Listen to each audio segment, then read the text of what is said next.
வேற பள்ளியிலேருந்து நான் ஒரு தமிழ் ஆசிரியரை கூட்டிகிட்டு வந்திருக்கேன். இப்போ தான் நான் ஒரு லட்ச ஆசிரியரை கண்டுபிடிச்சிருக்கேன். அப்படிங்கும்போது இனிமேல் தான் இவங்க நமக்கு ஹெல்ப் பண்ணுவாங்களே தவிர நீங்களாக கண்டறிஞ்சு எங்களுக்கு சொன்னாதான். முதல்ல எங்களுக்கு வந்து லட்சிய பெற்றோர் வேணும், அப்புறம் லட்சிய ஆசிரியர்.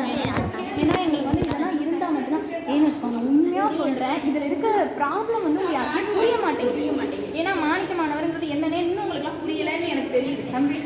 ஏன்னு வச்சுக்கோங்களேன், ஈரோடு காஞ்சிபுரமாக இருக்கட்டும், ஒரு விஷயம் பார்த்து செஞ்சது. காமராஜ் முனிசிபல் பள்ளின்னு அங்கே ஒரு பள்ளி இருக்குது.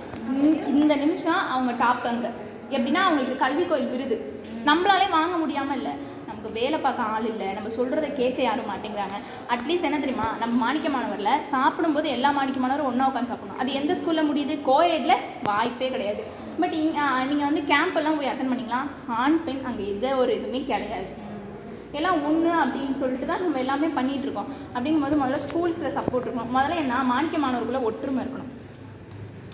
இன்னொன்றுமா, ஸ்கூலில் பேரண்ட் மீட்டிங் அந்த டைத்தில் வந்துட்டு இது மாதிரி மாணிக்க மாணவரோட பேரண்ட் நமக்கு ஒத்துழைப்பு கொடுங்க. ஸ்கூல் ஆக்சுவலாக என்னன்னா ஸ்கூல் சப்போர்ட் வேணும். இப்போ திருப்பூண்டியில் வந்துட்டு இந்த மாதிரி பேரண்ட்ஸ் சொல்லணும்னா சொல்லி